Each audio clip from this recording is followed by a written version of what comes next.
दुनिया के सबसे अमीर लोगों की लिस्ट में दूसरे नंबर पर आने वाले हाईली सक्सेसफुल इंसान इलॉन मस्क इतने सक्सेसफुल क्यों हैं? है ये तो सबको पता है, लेकिन क्यों है? और वो भी एकदम सही तरीके से नहीं पता लोगों को कि वो क्यों है।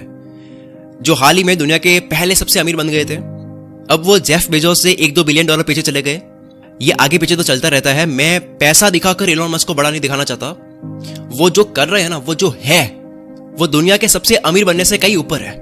क्यों इलॉन मस्क ऐसे है कि जब कोई ट्विटर पर ट्वीट करता है कि इलॉन मस्क अब दुनिया के सबसे अमीर आदमी है, तो ट्विटर पे इलॉन मस्क खुद रिस्पॉन्स करते हैं उस ट्वीट का कि कितनी अनोखी बात है, जो भी है काम पर लगते हैं फिर से।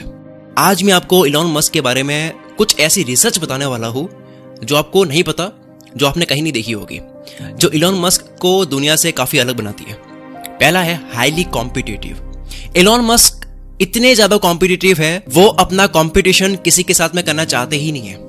वो हर बार अपने हार्डवर्क से, अपने कॉम्पिटिशन से आगे ही जाना चाहते हैं। एक बार एशली वांस नाम के ऑथर ने अपनी बुक में Elon Musk, Tesla, SpaceX and quest for a fantastic future, इस बुक के लिए ऑथर ने इलॉन मस्क की फर्स्ट वाइफ जस्टिन विल्सन का इंटरव्यू लिया। तब जस्टिन ने बताया कि जब कॉलेज में साथ में थे, तब जस्टिन के 97 ग्रेड आए थे और इलॉन मस्क के 98 आए थे, लेकिन इलॉन मस्क को उसमें भी कंपटीशन लगा।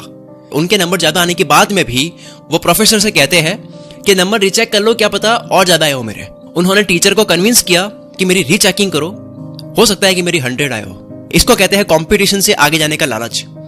ये कंपटीशन एंड हो चुका है, अब तो मैं फर्स्ट हूं, उसके बाद में भी सोचना कि और क्या बेटर कर सकता हूं मैं। और ये जो चीज होती है ना, ये चीज एक ना एक दिन इंसान को सक्सेसफुल बना ही देती है, अगर उसके लिए ढंग से मेहनत की गई हो। फिर आता है डिटर्मिनेशन। अपने बर्थडे के दिन तो आदमी कितना भी बिजी हो, वो अपने सेलिब्रेशन के लिए टाइम निकाल ही देता है। लेकिन इलॉन मस्क कोई सेलिब्रेशन करते ही नहीं है। वो अपने काम को लेकर ना इतने गजब के सीरियस है कि क्या बर्थडे है, क्या नॉर्मल डे है, क्या सेलिब्रेशन है, वो भूल जाते हैं। ये सब सेलिब्रेशन वगैरह उनको पता ही नहीं है। उस इंसान ने तो अपनी सक्सेस को अपना सेलिब्रेशन बनाया हुआ है। जब रॉकेट उड़ा, सही गया, वो उनके लिए सबसे बड़ा सेलिब्रेशन है। इलॉन मस्क अपनी फैक्ट्री में रात को काम करते करते अपनी डेस्क के नीचे या पास में पड़े कोच पर ही सो जाते हैं। ऐसा नहीं है कि नींद आई तो फैक्ट्री में ही सो गए। वो इसलिए ऐसा करते हैं ताकि फैक्ट्री में जाकर फैक्ट्री में चल रही रोबोटिक्स मशीन को देख सके, और मशीन अगर रुक जाए तो वो उसकी वजह ढूंढ सके, उसको फिर से रेडी कर सके। उन्होंने अपने 47th बर्थडे में 24 आवर्स 24 घंटे लगातार काम करके सेलिब्रेट करा। कुछ लोग सेलिब्रेशन के लिए वेट कर रहे थे फैक्ट्री में, लेकिन उस दिन 24 घंटे काम करा उन्होंने और फ्री नहीं हुए। फिर आती है बात शॉर्ट टर्म डेडलाइन की। अगर कोई काम है जिसको अगर आप करने बैठे हो तो 6 महीने लगते हैं, और आपसे कहा जाए कि उसको करना है 2 महीने में, तो कितनी हद पार हो जाएगी कि भाई 2 महीने में पॉसिबल ही नहीं है। इलॉन मस्क भी हर चीज में ऐसी हद पार करते हैं। वो हद पार करने वाले जिद्दी इंसान है। जैसा कि मैंने पहले बताया कि 2018 में उनकी टेस्ला कार की हाई डिमांड की वजह से शॉर्टेज आई, माल कम पड़ रहा था। अब प्रोडक्शन बढ़ाने में भी उन्होंने हद पार कर दी। उन्होंने 3 महीने में पूरा कर दिया। 2018 के जुलाई, अगस्त, सितंबर महीने में, सिर्फ 3 महीने में उन्होंने 50,000 कार का प्रोडक्शन कर दिया, जो कि एक तरह से इम्पॉसिबल है कुछ लोगों के लिए। फिर आती है बात सेल्फ एजुकेशन की। क्या आपको पता है टेस्ला कंपनी अपने एम्प्लॉइज को बिना डिग्री के भी काम पे रखती है, अगर वो उस काबिल हो। इलॉन मस्क ने एक इंटरव्यू में बताया कि आपको सीखने के लिए स्कूल पर डिपेंड होने की जरूरत नहीं है। स्कूल सिर्फ आपको 1% सिखाती है, 99% जो काम की चीजें है वो आपको खुद से सीखना होता है। नवेद फारूक, जो क्वींस यूनिवर्सिटी किंगस्टन में इलॉन मस्क के रूममेट रह चुके हैं, उन्होंने इलॉन मस्क के बारे में बताया कि हर बार कॉलेज में एग्जाम के बाद में इलॉन मस्क और बाकी के बैचमेट अपने अपने आंसर्स और ग्रेड कंपेयर कर रहे थे।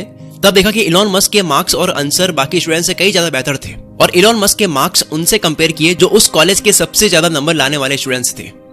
इलॉन मस्क उन सबसे कई ज्यादा बेहतर जानते थे। 2017 में रोलिंग स्टोन के मैगजीन में इलॉन मस्क ने कहा कि वो किताबों के बीच ही बड़े हुए।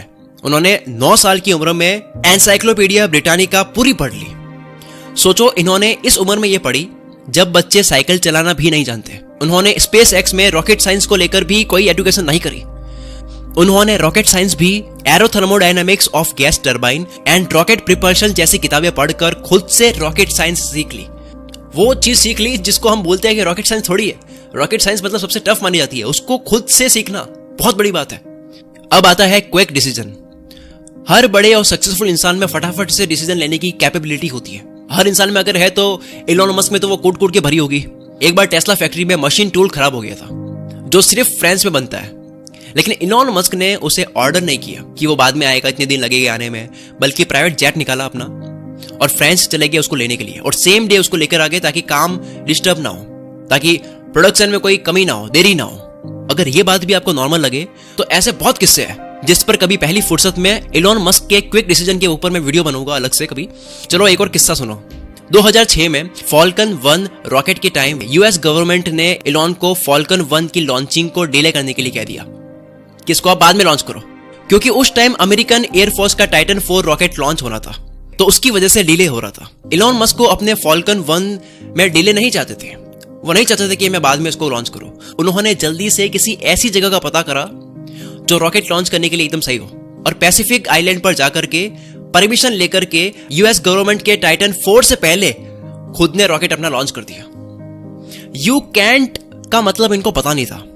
इन्होंने बहुत कुछ सीखा, बहुत कुछ जाना, लेकिन इन्होंने यू कैंट का मतलब जाना ही नहीं। इन्होंने यू कैंट, मैं नहीं कर सकता, ये चीज उन्होंने नहीं सीखी, कहीं से नहीं सीखी।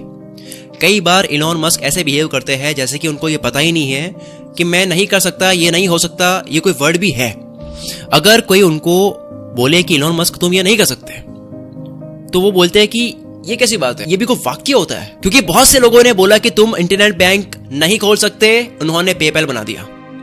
बहुत से लोगों ने बोला कि अमेरिका में अब कोई नई कार नहीं आ सकती। इतनी बड़ी बड़ी कंपनियां हैं जो 100 साल से 70-80 साल से टिकी हुई है। 2003 में आई है टेस्ला और आज इसका ये लेवल है। मतलब 100 साल लगे हैं, 70 साल लगे हैं कई बड़ी बड़ी कार कंपनीज को कि लोग उनको अच्छे से यूज करना शुरू करें, लोगों का विश्वास बढ़ जाए उस कंपनी पे। और टेस्ला अभी आई है। फोर्ड, शेवरलेट, ये सब कंपनी 100 साल पुरानी है। तो लोगों ने कहा कि अब कोई न्यू कार नहीं चलेगी, और इलॉन मस्क ने तब भी खोल दी और चला दी। कुछ लोग सोच रहे होंगे कि टेस्ला तो इलॉन मस्क ने नहीं खोली है। हाँ, लेकिन इलॉन मस्क ने जब पावर अपने हाथ में लिया था, टेस्ला कंपनी का कंट्रोल अपने हाथ में लिया था टेस्ला कंपनी का, तब टेस्ला इतनी बड़ी नहीं थी, बल्कि एक स्ट्रगलिंग कंपनी थी जिसमें इलॉन ने इन्वेस्ट करके उस कंपनी को बचाया, एक डूबती कंपनी को हाथ में लिए। तो बहुत से लोगों ने कहा कि कार की नई कंपनी नहीं आ सकती, इलॉन मस्क ने ला ली। बहुत से लोगों ने कहा कि तुम ऐसी कंपनी नहीं बना सकते जो स्पेस में रॉकेट लॉन्च करे, ये तो सिर्फ गवर्नमेंट के बस की बात होती है। लेकिन इलॉन मस्क ने स्पेस एक्स बना दिया। ये सब किस्से जानकर तो लगता है कि इलॉन मस्क को सच में कैंट का मतलब नहीं पता। कस्टमर सेटिस्फैक्शन की बात करते हैं। आप हिल जाओगे कि यार क्या आदमी है ये। क्या आपको पता है टेस्ला कार जब अपने चार्जिंग स्टेशन पर फुली चार्ज होने ही वाली होती है, तब कार ओनर के पास में नोटिफिकेशन आता है, और चार्ज होने पर भी नोटिफिकेशन आता है। नोटिफिकेशन के बाद अगर गाड़ी को अनप्लग नहीं करते हैं तो 1 मिनट का $0.4 चार्ज किया जाता है। ये न्यू पॉलिसी कैसे आई? बैटरी चार्ज होने के बाद भी कार को वहां रखते हैं और अनप्लग नहीं करते हैं तो $0.4 का चार्ज क्यों लगाया जाता है? ये न्यू पॉलिसी कब आई? सुनो, ये पॉलिसी 2016 में आई जब एक कस्टमर ने अपनी फ्रस्ट्रेशन में ट्वीट किया था ट्विटर पे। एक बार लॉइक में मुअर नाम के कस्टमर ने मीटिंग के लिए सिलिकॉन वैली जा रहे थे, बड़ा आदमी था कोई। उसने सैन कार्लोस में अपनी टेस्ला रोकी, जहां चार्जिंग स्टेशन था, जहां ऑलरेडी काफी गाड़ियां पड़ी थी। वो पूरी तरह से चार्ज हो चुकी थी, लेकिन फिर भी वहां पे पड़ी थी। उनके कार के अंदर अनप्लग कर ही नहीं रहे। वो कहीं चले गए घूमने के लिए, कार को रख करके अपनी कार को एक तरह से वहां पे पार्क कर दी। क्या आएगा बाद में कभी लेने। तो लॉइक ले मुअर मीटिंग के लिए लेट हो रहे थे। अपनी फ्रस्ट्रेशन में, गुस्से में उन्होंने ट्वीट करा ये किस्सा। कुछ मिनट के अंदर उस ट्वीट का इलॉन मस्क ने खुद ने अपने ऑफिशियल ट्विटर अकाउंट से रिप्लाई दिया। तो 6 दिन में अपनी कंपनी की पॉलिसी बदल दी उन्होंने। सोचो, एक नॉर्मल ट्वीट को इतना सीरियसली ले रहे हैं वो, तो कितने सीरियस हो गए किसी चीज को करने के लिए। 6 दिन में पॉलिसी बदल दी कि अब कोई भी बंदा अगर गाड़ी रखेगा इतनी देर तक चार्ज होने के बाद भी तो फाइन लिया जाएगा। और ट्विटर पर कितने एक्टिव है इलॉन मस्क, उसका तो क्या ही कहना। इतने बिजी होने के बाद भी वो ट्विटर पर इतने एक्टिव है। जब उन्होंने यूज सिग्नल ट्वीट करा, उसके बाद सिग्नल ऐप इतनी यूज होने लगी, लोग मतलब उसको इंस्टॉल करने लग गए और ऐप स्टोर में टॉप पे आने लग गई। पता ही नहीं था किसी को कि सिग्नल क्या है। टेक्निकल लोगों को भी नहीं पता था कि सिग्नल क्या है, और पूरा वर्ल्ड जानने लग गया कि सिग्नल क्या है, सिर्फ एक ट्वीट से, इलॉन मस्क के एक ट्वीट से। अगर आप भी इलॉन मस्क की तरह जिंदगी में कुछ ना कुछ सीखना चाहते हो, तो बुक से अच्छा माध्यम और कोई नहीं हो सकता। दुनिया कितनी ही डिजिटल हो जाए, कितने ही वीडियोस वगैरह बनने लग जाए, लेकिन बुक से आप जो सीख सकते हो वो आप कहीं से नहीं सीख सकते, क्योंकि बुक्स में डिटेल में बात करी जाती है। अभी मैं आपको एक बुक रिकमेंड करने वाला हूं जिसमें वो सारी स्किल्स सिखा रखी है जो एक इंसान के अंदर होनी ही चाहिए अगर उसको जिंदगी में इलॉन मस्क जैसा फुल पावर बनना है, जो स्कूल कॉलेज घरों में नहीं सिखाई जाती है और जो पता होनी बहुत जरूरी है। और ये स्किल्स जो इस बुक में सिखा रखी है वो काफी लोगों को नहीं पता है, इसी वजह से बेरोजगारी इतनी ज्यादा है। इस बुक का नाम है लाइफ मित्र। काश ये बातें 20 की उम्र में पता होती। ये आसान हिंदी भाषा में है। इस बुक के ऑथर ने कुल मित्र सब्सक्राइबर्स के लिए इस बुक की प्राइस केवल 19 रुपए कर दी है। मैं थैंक्स करता हूँ इस बुक के ऑथर को कि मेरे सब्सक्राइबर्स के लिए इसकी प्राइस केवल 19 रुपए कर दी है। इससे 20-30 गुना ज्यादा तो मोबाइल का रिचार्ज होता है। इसका लिंक डिस्क्रिप्शन में है, नीचे वीडियो के नीचे डिस्क्रिप्शन है, उसमें लिंक है, उस पर क्लिक करो, इसको परचेज करो और 2-3 दिन के अंदर इस बुक को पढ़ लो, कंप्लीट करो इस बुक को। बाद में कुछ नहीं होता, बाद में मतलब कभी नहीं, अभी करो, अभी जाओ इस बुक को पढ़ो। लिंक डिस्क्रिप्शन में है। Wish you all the very best. मैं शकील कुल मित्र से आपके सपनों को सपोर्ट करता हूं।